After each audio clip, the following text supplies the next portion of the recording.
अज असां भान प्रेस क्लब जा कलमकार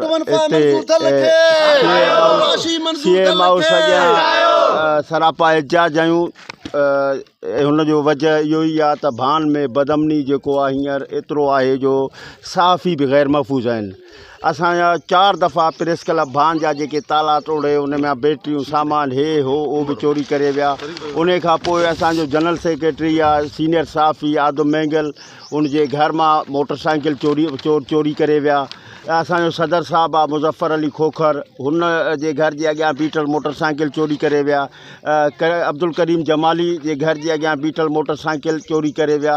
असांजो दोस्त आहे सीनियर सहाफ़ी ख़ालिद चन्ना, जेको ताज़ो पंहिंजो ऑपरेशन करायो हो, वाक पियो करे। वाक दौरान हुन ॾे काल आई। काल एतिरे क़दुरु जो काल आई आहे। वाक दौरान अली CNG जे साम्हूं एॾो सारो माना शहर आहे, बाईपास आहे, रश जे बावजूद बि उनखां सॼा मोटरसाइकिल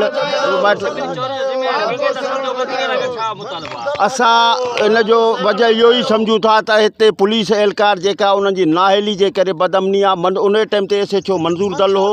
मंज़ूर दल साफ़िन सां वाइदो कयो त मां हे जेके बि तव्हांजी चोरी थियल मोटरसाइकिलूं वापसि कराईंदुसि, पर अफ़सोस आहे मंज़ूर दल अॼु ताईं उहे मोटरसाइकिलूं वापसि न कराए वियूं आहिनि। ऐं अॼु ताईं मूंखे त इहो बि ख़बर कोन थो पए त वनफाए जो माना छा आहे।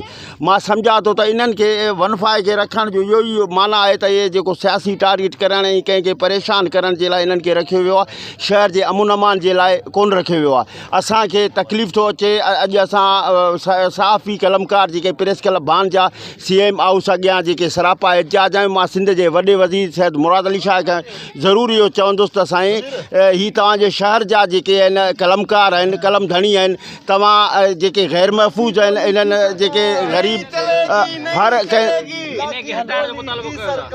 बिल्कुलु असां मुतालबो कयूं था जेके मंज़ूर दल समेत जेके बि आहिनि बदमनी में मुलविस आहिनि उन्हनि खे हटायो। ऐं भान मां जेके कल्ह हिकु